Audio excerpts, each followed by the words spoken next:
आखिरी मौका। रात के 11 बजे थे। पूरा शहर सो चुका था, लेकिन एक छोटा सा कमरा अब भी जाग रहा था। उस कमरे में बैठा था दीपू। टेबल पर बिखरी किताबें, दीवार पर अधूरे सपनों की लिस्ट और मोबाइल स्क्रीन पर बार बार आता एक ही मैसेज। दीपू ने कांपते हाथों से रिजल्ट खोला। नाम ऊपर से नीचे तक देखा। 1 बार, 2 बार, 3 बार, लेकिन उसका नाम नहीं था।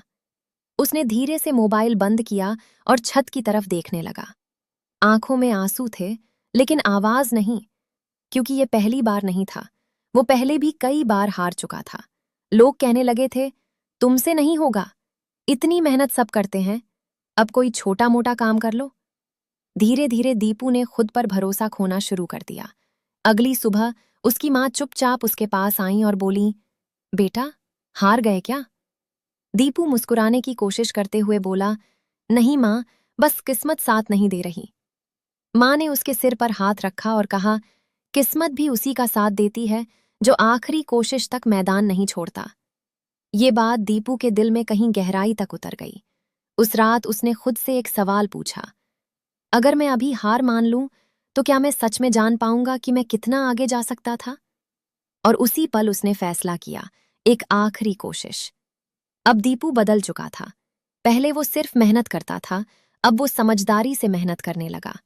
सुबह 5 बजे उठना, मोबाइल से दूरी, हर दिन अपने लक्ष्य को लिखना, कमजोरियों पर काम करना। धीरे धीरे लोग उसका मजाक उड़ाना बंद कर चुके थे, क्योंकि अब उसकी आंखों में डर नहीं, आग दिखती थी। लेकिन असली परीक्षा अभी बाकी थी। एग्जाम से सिर्फ 10 दिन पहले उसके पिता की तबीयत अचानक खराब हो गई। घर की हालत खराब थी, पैसों की कमी थी, और रिश्तेदार फिर से वही बोलने लगे, अब छोड़ दो ये सपना, जिम्मेदारियां सपनों से बड़ी होती हैं। उस रात दीपू अस्पताल के बाहर बैठा था। बारिश हो रही थी, जेब में सिर्फ 120 रुपए थे और दिमाग में एक ही सवाल, क्या सच में सपने सिर्फ अमीर लोगों के लिए होते हैं? तभी उसके पिता ने उसे पास बुलाया और धीमी आवाज में कहा, बेटा, गरीब वो नहीं जिसके पास पैसे कम हो, गरीब वो है जिसने सपने देखना छोड़ दिया हो। दीपू की आंखें भर आईं। उसने उसी पल तय कर लिया, अब चाहे कुछ भी हो, मैं रुकूंगा नहीं।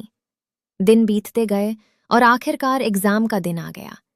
हॉल के बाहर हजारों लोग थे, सबके चेहरों पर तनाव था, लेकिन दीपू पहली बार शांत था, क्योंकि अब उसे सिर्फ रिजल्ट नहीं चाहिए था, उसे खुद पर जीत हासिल करनी थी। पेपर शुरू हुआ। कुछ सवाल कठिन थे, कुछ बिल्कुल नए, लेकिन इस बार दीपू घबराया नहीं, क्योंकि उसने एक चीज सीख ली थी, मुश्किल सवालों से डरना नहीं, उनके सामने टिके रहना जीत की शुरुआत है। 3 घंटे बाद जब वो हॉल से बाहर निकला, उसके चेहरे पर एक अलग ही सुकून था। कुछ महीनों बाद रिजल्ट आया। इस बार भी उसने कांपते हाथों से लिस्ट खोली, लेकिन अचानक उसकी आंखें रुक गईं। उसका नाम लिस्ट में था, दीपू। कुछ सेकंड तक स्क्रीन को देखता रहा, उसे यकीन नहीं हो रहा था। उसकी माँ रो रही थी, पिता मुस्कुरा रहे थे, और दीपू, वो बस आसमान की तरफ देखकर धीरे से बोला, शायद आखिरी कोशिश में ही असली ताकत छुपी होती है। जिंदगी में हारना गलत नहीं है, गलत है कोशिश करना छोड़ देना, क्योंकि कई बार जीत सिर्फ उनसे एक कदम दूर होती है जो हार मानने वाले होते हैं।